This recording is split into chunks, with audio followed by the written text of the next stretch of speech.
Chapter 7, 24 Hours in Nowhere, 11 o'clock p.m. So what does one do when a mind starts to cave in on them? Well, if you're 13 years old, apparently you crouch in a corner, cover your head, and cry. Not necessarily in that order. We huddled together as the mountain rumbled and collapsed. I watched helplessly as a piece of beam came down on Rossi. Fortunately, she had managed to get her helmet on again. I guess it had been a good idea to bring it after all. When the rumbling finally quieted, I coughed the dust out of my lungs. It was hard to breathe in the thick air, but I managed to choke out. Are you okay? Okay, Jessie croaked to me. Okay, Matthew said.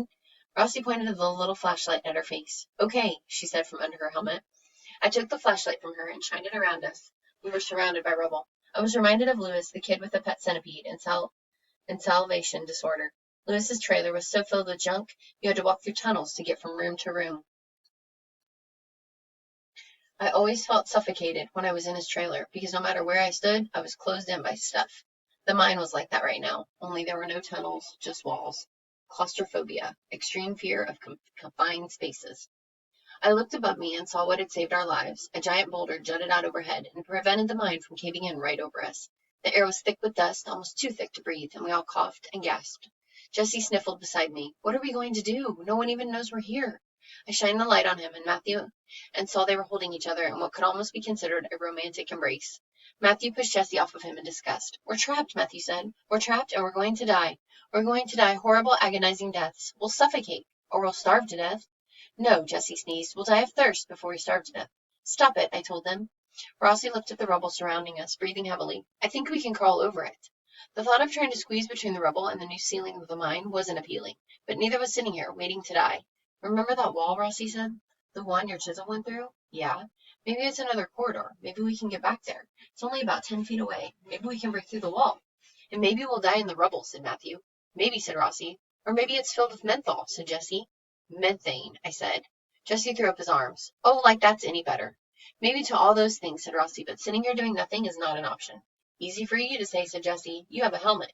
Rossi lifted the helmet off of her head and took a deep breath of fresh air, of dirty air. Here, she handed it to Jessie. You can wear it.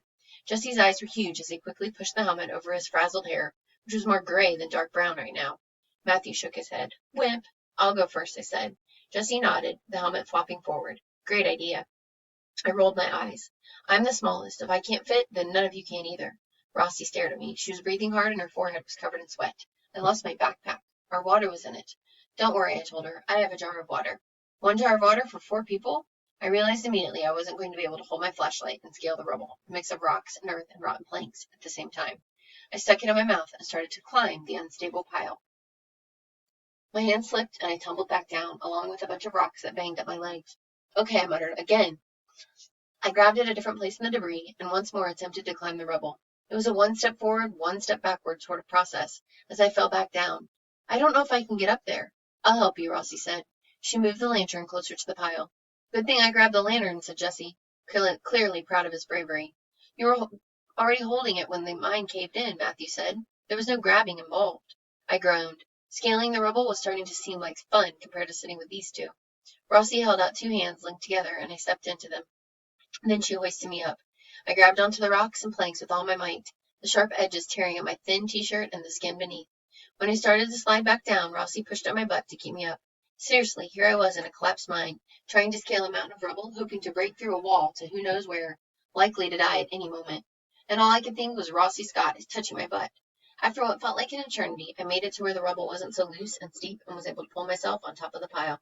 I lay there for a moment, trying to catch my breath. The ceiling was barely barely above my head. I was sandwiched. I felt the panic rising in my chest and did my best to squash it back down. I aimed the flashlight ahead of me. I could probably squeeze forward over the pile, but I couldn't make out the far wall. All I saw in that direction was blackness. Nothing. I turned my head to call to Rossi. I think we can make it. I inched forward over the painful rubble. The sharp rocks dug into every part of me. I was glad I had worn the "At least it's a dry heat" t-shirt instead of one of my favorite good ones from Dollar General and Casa Grande. I didn't often go to Casa Grande, and a new pack of t-shirts was a luxury in my life. I heard a lot of grunting behind me as the rest of them tried to push one another up the rubble. All 3 of them were larger and stronger than I was, so it didn't take nearly as long. I could barely breathe as rocks pushed into my diaphragm. The air was so thick with dust, I was amazed I hadn't suffocated already. I came to a section that was too tight to squeeze through, so I worked on moving rocks and earth away while I waited for the others. It's really tight right here. Matthew crawled up beside me and helped to clear more inches. That's all we were squeezing through, inches of space. My life doesn't seem so bad right now, Matthew said as he moved a jagged rock to the side. I don't want it to be over already.